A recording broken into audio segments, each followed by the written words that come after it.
Konnichiwa. Sayonara. Kochi, kochi, kochi. Kochi, kochi, kochi. Irashai.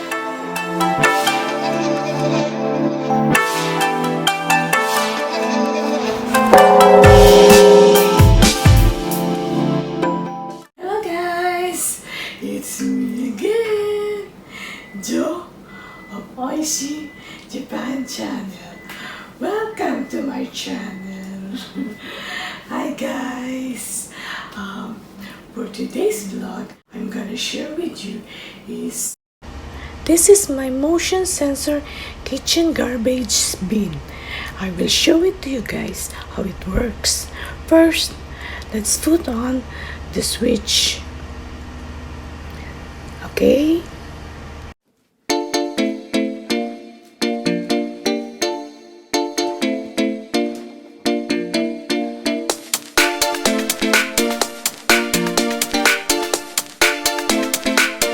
Ito guys yung nabili kong motion sensor garbage bin. Ano siya? Stainless steel. Before kasi yung basurahan namin is plastic. Nag-decide ako na bumili ng mas matagalan at saka convenient siya dahil yun nga, motion sensor siya. Hindi mo na kailangan itanggalin yung cover para magtapan ng basura. Ganito lang siya guys. Yan. Open. Close. Open. Close. Parang si Bessie. Close, open. Itong isa ay para sa combustible garbage. Yung madaling masunog, yung mga nasusunog na mga basura. At yun namang isa, yung para sa plastic. Mga plastic garbage. Bali, dalawa lang yung binili ko guys kasi masyado na siyang pricey. Pagka bumili ako ng maraming trash can. Kasi ang isang piraso is more or less 5,000 yen. Convert natin sa peso and dollar. Ay, kayo na nga mag-compute. Huwag niyo na akong pahirapan. Basta, less than 5,000 yen. Pati yung tax kasi. Dalawa lang kasi guys, dito sa Japan, madaming klase ng basura. Kung nakatira kayo dito sa Japan, alam niyo yun eh. Ang mga basura dito kasi, sa bahay pa lang ay siniseparate na siya, segregate siya. So, para madaling itapon siya. So, yung bawat kinds of garbage na basura is isa-isang trash can yan. Andyan yung combustible, yung mga nasusunog. Andyan yung plastic, nare-recycle kasi yun eh, reuse yun eh. Tapos, mayroon pang PET bottle. Oo, yun din, nare-recycle din yun. Another trash, basurahan pa rin yun. And then, yung can, mga lata. Yun, parang si Bessie na maingay. Oo, napakaingay. Cans, lata. And then, yun din, meron din naman na can din, steel can. Meron pa yung mga bote, yung glass bottle, yun, pwede din yun.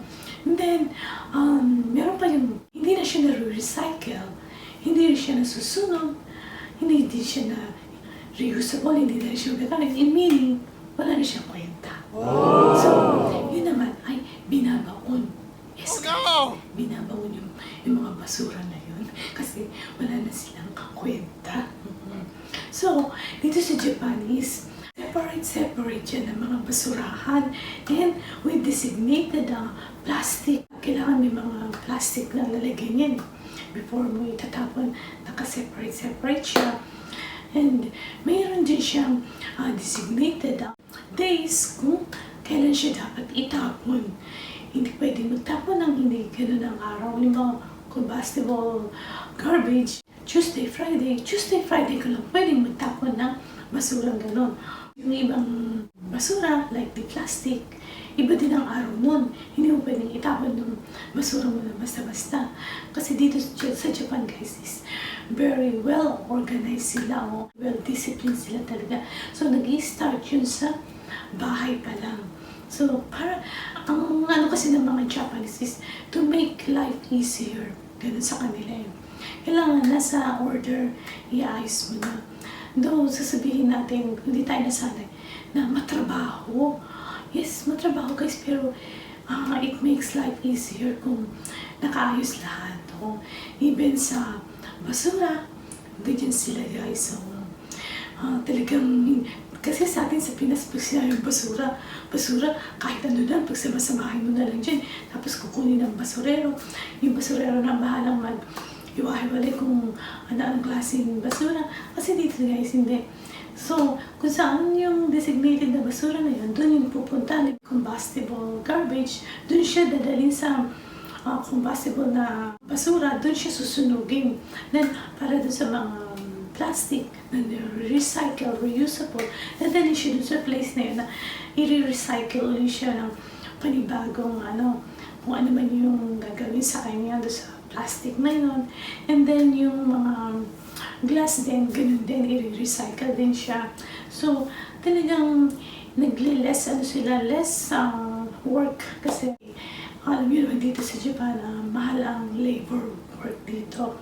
So, yun pala ay inumpisahan na nila na doon malesen yung work, malesen yung money, di ba?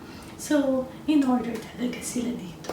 At siya nga pala guys, ito nga palang sensor motion garbage bin nito ay siya, battery. Kailangan siyang gamitan ng battery. So, pagka hindi na gumagana yung battery, hindi na rin siya mag-function. Yun lang.